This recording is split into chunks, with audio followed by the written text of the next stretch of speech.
الله الرحمن الرحيم نحمده ونستعينه ونستغفره ونؤمن به ونتوكل عليه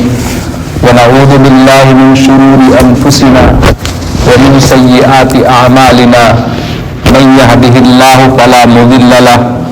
ومن يضلله فلا هادي له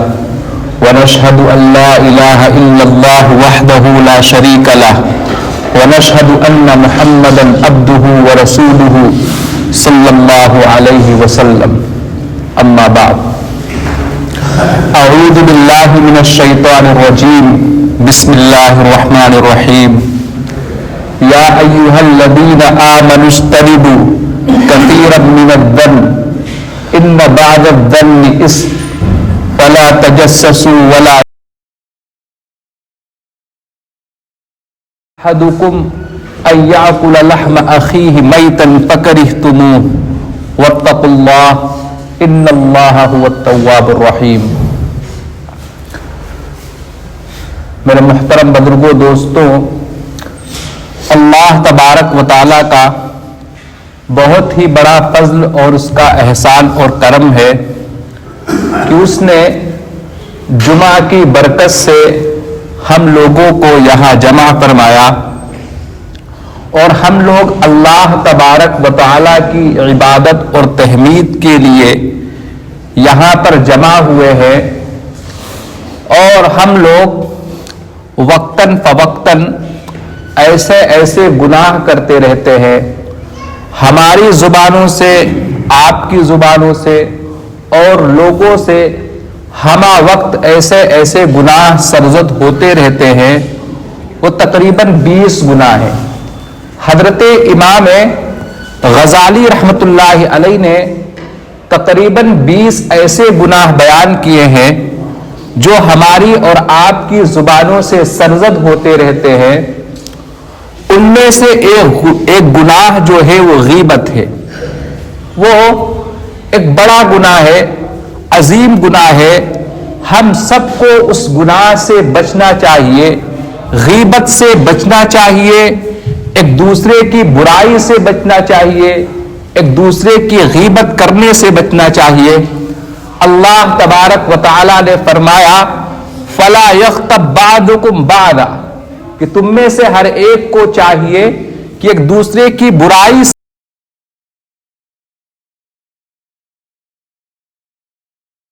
احدکم ان یاکل لحم اخیہ میتا، کیا تم میں سے کوئی شخص یہ چاہتا ہے کہ وہ اپنے بھائی کا گوشت کھائے؟ فکرہتموہ، کوئی شخص نہیں پسند کرتا۔ بھلا اگر آپ کے ساتھ کوئی رہنے والا ہے، آپ کا دوست ہے، آپ کا سگا بھائی ہے، آپ کے ساتھ رہتا ہے، اٹھتا بیٹھتا ہے، تم اس کا گوشت کھانا چاہو گے، پسند کرو گے؟ کوئی شخص نہیں پسند کر سکتا، اور بہت بری یہ بات اس پر گزرے گی، گرا گزرے گی اگر کوئی شخص اس کو ایسا کہتا ہے۔ تو اللہ تعالیٰ نے فرمایا فَكَرِهْتُمُوهُ، تم اس کو یقیناً ناپسند کرو گے۔ یہی حال غیبت کا ہے۔ جس طرح تم اپنے بھائی، مردار بھائی کا گوشت نہیں کھا سکتے، ایسے ہی تم غیبت نہیں کر سکتے، اتنا ہی بڑا گناہ ہے۔ آگے جب یہ آیت نازل ہوئی تو صحابہ کرام رضوان اللہ علیہم اجمعین نے اللہ کے نبی صلی اللہ علیہ وسلم سے اس کے بارے میں معلوم کیا کہ اے حضور پاک صلی اللہ علیہ وسلم، غیبت کیا چیز ہے جس کے بارے میں یہ آیت نازل ہوئی،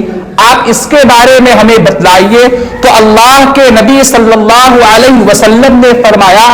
ذکرک اخاک بما لم یکرہ، کہ آپ اپنے بھائی کا تذکرہ کریں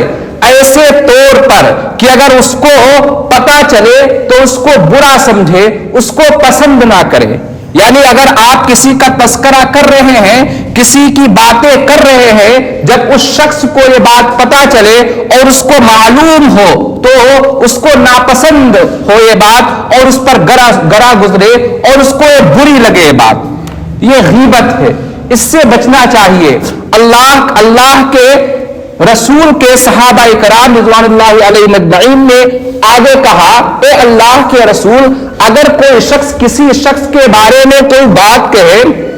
اور وہ بات وہ چیز اس شخص کے اندر پائی جاتی ہے، پھر کیا اس کا حکم ہے؟ تو اللہ کے نبی صلی اللہ علیہ وسلم نے فرمایا پھر بھی وہ غیبت ہے۔ اگر آپ کسی کے بارے میں کوئی بات کر رہے ہیں اور وہ بات اس شخص کے اندر موجود ہے، اس شخص کے اندر پائی جاتی ہے، پھر بھی آپ اگر تنہائی میں یا دو چار لوگوں کے بیچ میں کوئی اس کے بارے میں بات کرتے ہیں تو بھی وہ غیبت ہے۔ اور اگر اس شخص کے اندر وہ بات موجود نہیں ہے جو بات آپ اس کے بارے میں کہہ رہے ہیں، تو یہ تو بہتان ہے، یہ اس سے بھی بڑا گناہ ہے، یہ غیبت سے بھی بڑا گناہ ہے بہتان۔ اللہ تبارک و تعالی ہم سب کو اس سے بچائے اور اس سے بچنے کی توفیق عطا فرمائے۔ یہ بہتان ہے۔ دیکھیے صحابہ کرام رضوان اللہ علیہم اجمعین نے اللہ کے نبی صلی اللہ علیہ وسلم سے ہر چیز کے بارے میں معلوم کر لیا، پوچھ لیا کہ کیا حلال ہے، کیا حرام ہے،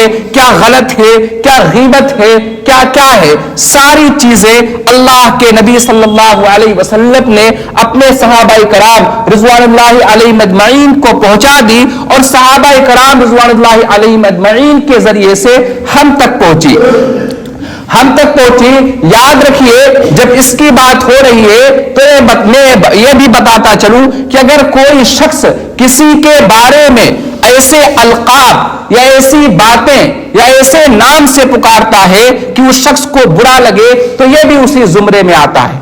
بعض لوگ ایسے ہوتے ہیں اور اپنے آپ کو بہت ہی بڑا سمجھتے ہیں کہ میں تو اس کے منہ پہ یہ بات کر دوں گا، یہ کہہ دوں گا کہ وہ ایسا ایسا ہے، ایسا ایسا کرتا ہے۔ میرے دوستو یاد رکھیے جس شخص کے بارے میں اللہ کے نبی صلی اللہ علیہ وسلم نے یا جس بات کے بارے میں نبی پاک صلی اللہ علیہ وسلم نے منع کر دیا کہ یہ غیبت ہے، یہ بہتان ہے، یہ گناہ عظیم ہے، اس چیز سے تمہیں بچنا چاہیے۔ اب چاہے اس کے منہ پہ کہو، چاہے پیٹھ کے پیچھے کہو، اگر کسی بات سے اس کو تکلیف پہنچتی ہے تو اس کا گناہ آپ کو ملے گا۔ میں آپ کو حدیث ایک بتاتا چلوں، ام المومنین حضرت عائشہ صدیقہ رضی اللہ تعالی عنہا ایک مرتبہ ایک عورت کا تذکرہ کر رہی ہیں اور کہہ رہی ہیں جناب محمد مصطفیٰ صلی اللہ علیہ وسلم سے کہ وہ عورت جو پستہ قد ہے، جو باٹی ہے، اس کا قد کم ہے۔ اللہ کے نبی صلی اللہ علیہ وسلم نے فرمایا اے عائشہ آپ نے غیبت کی ہے، جو بھی اشارہ کیا حضرت عائشہ صدیقہ نے۔ ایک روایت میں اور آتا ہے اللہ کے نبی صلی اللہ علیہ وسلم نے حضرت عائشہ صدیقہ سے کہا اے عائشہ ذرا تھوکو تو صحیح۔ تو حضرت عائشہ صدیقہ تھوکتی ہیں، اپنا تھوک نکالتی ہیں۔ روایتوں میں آتا ہے کہ اس میں گوشت کے ذرات تھے، گوشت کے اثرات تھے۔ اتنا بڑا جرم ہے، اتنا بڑا گناہ ہے، لیکن ہم اور آپ کسی کے بارے میں کچھ بھی کہہ دیتے ہیں، اپنے سے بڑوں کے بارے میں، اپنے علماء کے بارے میں، اپنے مقتدی کے بارے میں، اپنے پیشوا کے بارے میں، اپنے امام کے بارے میں کچھ بھی زبان سے نکال دیتے ہیں، کوئی تمیز ہی نہیں ہے، کسی کو کچھ بھی کہہ دیتے ہیں۔ ان سب سے بچنا چاہیے۔ ایک حدیث ہے اللہ کے نبی صلی اللہ علیہ وسلم نے فرمایا الغیبت اشد من الزنا، کہ جو غیبت ہے یہ زنا سے بھی زیادہ سخت گناہ ہے، زنا سے بھی زیادہ بڑا گناہ ہے۔ چونکہ زنا اگر کسی شخص سے ہو جاتا ہے، اگر وہ اللہ تبارک و تعالیٰ کے سامنے دست سوال دراز کرتا ہے، اللہ کے سامنے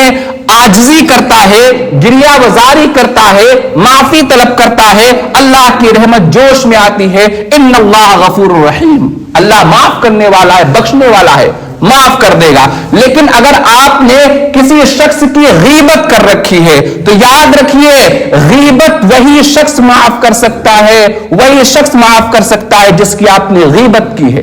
اللہ تبارک و تعالی نہیں معاف کر سکتے چونکہ یہ حقوق العباد میں آتا ہے۔ ہاں اللہ کی رحمت جوش میں آ جائے تو جس کو بھی جنت بھیج دے، لیکن غیبت کو معاف کرنے کا حق اسی شخص کو ہے جس کی غیبت کی گئی ہو، وہی معاف کر سکتا ہے۔ شیخ الاسلام حضرت مولانا مفتی تقی عثمانی صاحب دامت برکاتہم اپنی کتاب اصلاحی خطبات میں لکھتے ہیں کہ جب ہم نے غیبت کے بارے میں لکھنا شروع کیا، اصلاحی خطبات میں لکھا، تو کچھ لوگوں کا ہمارے پاس خط آیا۔ انہوں نے اس خط میں لکھا کہ حضرت آپ نے تو ہماری مجلسوں سے رونق ہی ختم کر دی. وہ چیزیں ہیں جب ہم 4 لوگ بیٹھتے تھے تو ایک دوسرے کی غیبت کیا کرتے تھے, ایک دوسرے کی برائی بیان کیا کرتے تھے اور کہتے تھے فلاں ایسا ہے ویسا ہے, اس کے بارے میں غیبت کیا کرتے تھے. اور آج یہ حال ہو گیا ہے, جب سے آپ کے اس مضمون کو پڑھا ہے ہم میں سے کوئی کسی کی غیبت ہی نہیں کر رہا ہے, کوئی کسی کی بات ہی نہیں کرتا ہے. مفتی تقی عثمانی صاحب نے ان کو جواب میں لکھا, آپ کو اس لیے اچھا لگ رہا ہے کہ کسی کے بارے میں آپ بات کر رہے ہیں, اس کی برائی بیان کر رہے ہیں, اگر آپ کے بارے میں وہ بات کی جائے تو آپ کو کیسا لگے گا؟ فوراً آپ بے قرار تیار نظر آئیں گے اس شخص سے مباحثہ کرنے کے لیے, بات چیت کرنے کے لیے, کہ اگر کوئی چیز ہم کو نہیں پسند ہے, ہم کسی چیز کو برداشت نہیں کر سکتے ہیں, تو ہم بھی کسی شخص کے بارے میں کوئی ایسی چیز نہ کہیں جو اس کو ناپسند ہو. اللہ تبارک و تعالی ہم سب کو اس گناہ سے بچائے, کہنے سننے سے زیادہ عمل کرنے کی توفیق عطا فرمائے. وآخر الدعوانا الحمدللہ.